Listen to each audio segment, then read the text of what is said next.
Mengawali perhelatan Nikel Conference hari ini, Menteri Koordinator Bidang Kemaritiman dan Investasi Luhut Binsar Panjaitan membicarakan potensi sumber daya alam Indonesia. Dalam keynote speech-nya, Luhut menjabarkan Indonesia merupakan negara dengan cadangan nikel terbesar dan selain itu cadangan timah Indonesia merupakan yang kedua terbesar, cadangan bauksit Indonesia masuk ke nomor ke-6 sedangkan tembaga Indonesia menempati posisi ke-7 dunia. Sehingga potensi energi bersih Indonesia mencapai 437,4 gigawatt. Potensi ini juga didukung oleh populasi Indonesia yang besar. Lebih lanjut, Menko Marves menyampaikan 6 agenda utama pemerintah dalam mengawal pertumbuhan ekonomi Indonesia, yakni hilirisasi industri, digitalisasi, interkoneksi, distribusi ekonomi, dekarbonisasi, dan yang utama adalah edukasi. Menurut Luhut, 6 agenda ini tidak bisa hanya dijalankan oleh satu masa kepemimpinan presiden.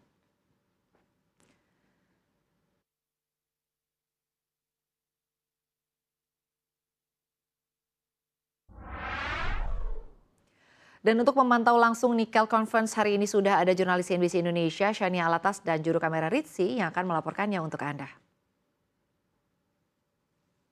Ya, Shania, seperti apa rangkaian acara Nikel Conference dan apa saja poin-poin keynote speech Menko Marves Luhut Binsar Panjaitan pagi tadi?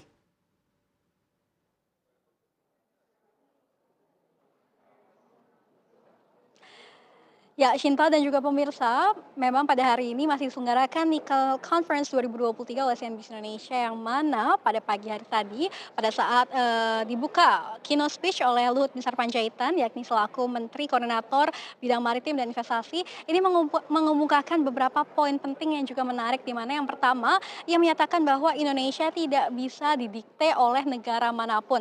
Hal ini tentunya karena dengan adanya kebijakan hilirisasi nikel pada 2020 silam yang melarang ekspor biji atau konsentrat nikel ke luar negeri ini menimbulkan gugatan dari Uni Eropa yang diajukan ke Organisasi Perdagangan Dunia atau WTO dan hal ini pun diberikan kemudian juga saran dari IMF yang mana menyuruh atau menyarankan kepada Indonesia untuk mengkaji ulang kebijakan hilirisasi.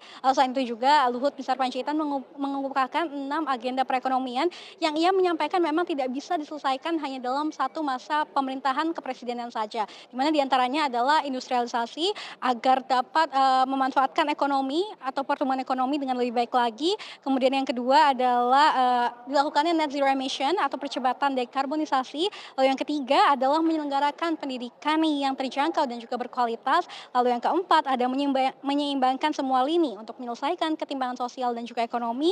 Lalu yang kelima mendigitalisasikan semua layanan pemerintahan agar berjalan dengan efisien, inklusif dan juga transparan. Dan yang terakhir adalah mengembangkan infrastruktur untuk memungkinkan interkoneksi orang, barang dan juga informasi. Kemudian yang menarik lainnya adalah pemirsa memang dalam rangkaian acara hari ini dihadiri oleh berbagai pemangku kepentingan mulai dari pemerintah sebagai regulator, kemudian juga pengusaha smelter yang diantaranya memang dihadiri oleh Presiden Direktur dari PT Trimegah Bangun Persada atau Harita Group. Lalu juga ada direktur dari Merdeka Copper Gold, lalu juga presiden direktur dari Vale Indonesia dan juga presiden direktur dari Mind ID, lalu juga ada perusahaan sekuritas dan juga manajemen company yang tadi hadir pada hari ini yang juga menjadi panelis pada hari ini. Dan berikut adalah keterangan secara langsung dari Menko Marves Luhut Binsar Panjaitan. But let me tell you something. This country is too big to lean to any power. So I keep telling people about this. So no country can dictate Indonesia or bring here left or right. We know what we're going to do. So those 6 agenda is not going to finish by one term president. Maybe like 3-4 president.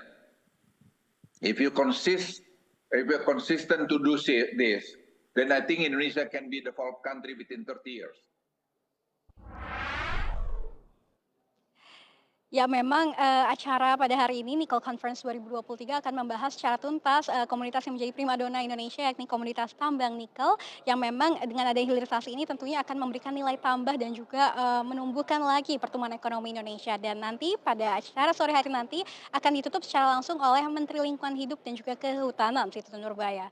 Kembali ke studio Shinta.